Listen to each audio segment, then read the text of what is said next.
Okay.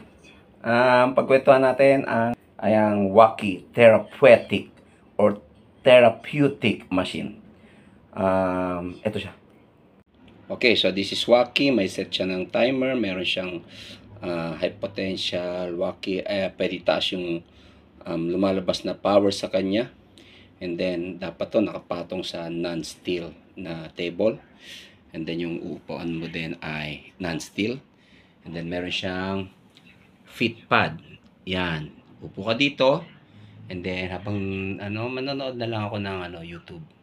So, the reason na gagamitin natin to, actually, nagamit ko na to about 7, 8, 10 years ago. Sumasakit maigi yung likod ko for 3 months. And then, ginamit ko to. Nawala. So, hindi ko alam. Hindi ako nagko-convince na maniwala kayo. Pero ako nawala. But anyway, let's try it one more time. After 10 years. Ang sakit na likod ko, 2 months na to. Iniinda ko. Halos parang nilalagnat na nga ako sa sakit. So, let's try. Kung mawawala after 7 sessions, 7 days. Let's go. Huwag nyo na panoorin kung paano nakaupo lang naman eh. But anyway, re-report ko sa inyo kung ano nangyari. So, this how it goes. Nakaupo ka dito.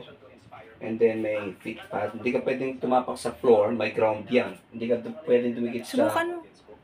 Ayoko Ririnig lang. Huwag mo may sakit eh. Hindi. Konti lang. Konti lang. Takot-takot sa kuryente. Hindi mo ididikit. Basta i-up mo lang. Marinig. Ayoko na talaga. Konti lang. Ayoko, Konti masakit. lang. Hindi. Masakit. Ikaw na dito. Hindi ako magbibidyo sa'yo. Sige. Bilis na. Bilis na. Yung ngitin nito mukhang aswa. Hindi. I-up mo lang. Huwag mo ididikit na. Masakit to, be. Basang-basa ako eh. Hindi. Paano? Bilis na. Para yung fans mo. Bilis na. Maririnig nga. Maririnig. Masakit nga eh. Hindi nga. Itaas mo. Huwag mo ididikit maigi.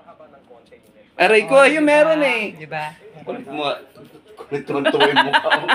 Huwag kang aapak sa floor sapagkat may frequency ng electricity or whatever. Hindi ko lang ito ma-explain. And then huwag ka didikit sa walls. Yung chair mo is pure non-steel, walang pako, anything. And then, yung patungan din ng Waki Therapeutic Machine must be non-steel din. So, may adjustment. So, nag 20 minutes ako kasi umapoy talaga yung likod ko. And then, pwede ka manood ng for 20 minutes. Hindi pwede hawakan Pinapanood ko yung kakambal ko. So, yan. So, let's see. 7 days to eh. Pero sa normally 3 days, 2 days nararamdaman yung effect. Actually, meron nito sa sa downtown. At libre yata, no? Pero anyway, let's see yung result. Disclaimer, hindi ko sinasabing gagaling talaga kayo.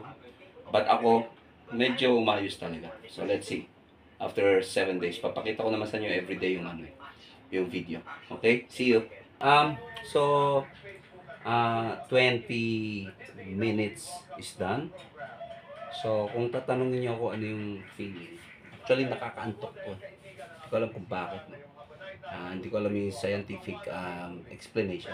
And, maaring psychological yung likod ko na napakasakit.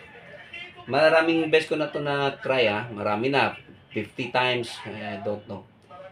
But, every time na ginagawa ko to, itong likod ko lagi kasi iniinda ko At ito yung mararamdaman mong parang umaapoy, parang naglalagablab, umiinit, at sobrang sakit. By the way, eto pwede ka mag-session nito 2 times a day, like in the morning and in the evening. 15 minutes or 20 minutes is okay.